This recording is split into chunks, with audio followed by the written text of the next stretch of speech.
જે શહેર પ્રમુખ છે બહુ સારા એવા ગૌરવભાઈ રૂપારેલિયા સાહેબ, એણે એવો વ્યાજનો ચક્ર હલાવ્યું છે કે તમે સામાન્ય નાના માણસ મોટો માણસ બધાને એમાં ઇન્ક્લુડ કરી લીધા છે, જે હું તમને સબૂત સાથે આપીશ કે જેથી કોઈ મારી ઉપર કહી ના શકે કે આ ખોટું બોલે છે. આ સારા માથાઓના નામ છે, એ હું પ્રેસને બધું આપી દઉં છું, ફાઇલને બધું. જૂનાગઢની પરિસ્થિતિ બહુ જ દયાજનક છે, બહુ જ દયાજનક. તમે પૂછો જૂનાગઢની હાલત બહુ જ ખરાબ છે. જૂનાગઢમાં સંગઠનમાં પણ એટલી હાલત ખરાબ કરી નાખી છે. અને મારે તો ભાઈ આપણા ગૃહમંત્રી હર્ષભાઈ સંઘવી અને નાયબ સીએમ કહી શકાય એમને મારે કહેવું છે, સાહેબ આપણે બહુ સારું કામ કર્યું છે, નો ડાઉટ હું તમને સેલ્યુટ કરું છું એ કામમાં કે વ્યાજનું તમે દૂષણધારા સાવ બંધ કરાવી દીધી છે. પણ ગૌરવભાઈ રૂપારેલિયા છે ને સાહેબ, એણે વ્યાજનું ચક્ર બહુ મોટું ફેલાવી દીધું છે. એમનું મેં પ્રૂફ પણ બતાવેલું છે સાહેબ. તમે એકવાર પ્રૂફ ચેક કરી લો સાહેબ અને જોવો સાહેબ, આમને આમાંથી કાઢો, બાકી જૂનાગઢની હાલત બહુ જ ખરાબ થશે સાહેબ.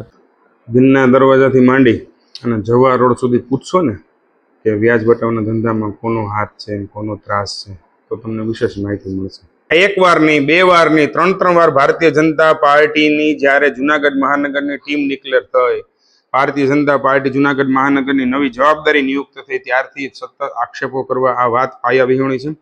અને કંઈક ને કંઈક પાર્ટીએ મને શું આપ્યું એની સાથે સાથે આપણા આત્મમંથન કરવાની જરૂર છે કે મેં પાર્ટીને શું ને કેટલું આપ્યું.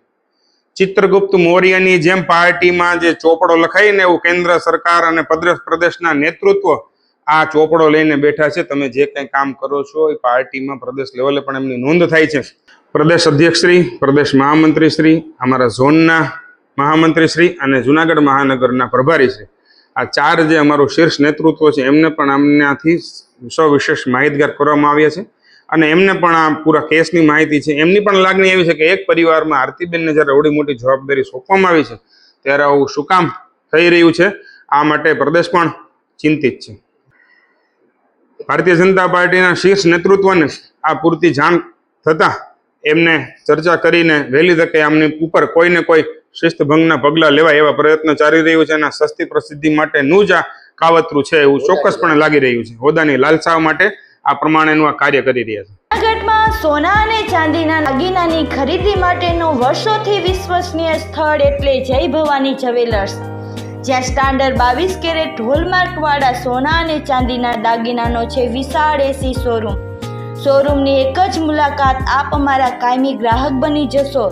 જય ભવાની જ્વેલર્સ, ચોકસી હીરાલાલ મકનજી, ચોકસી બજાર, જૂનાગઢ.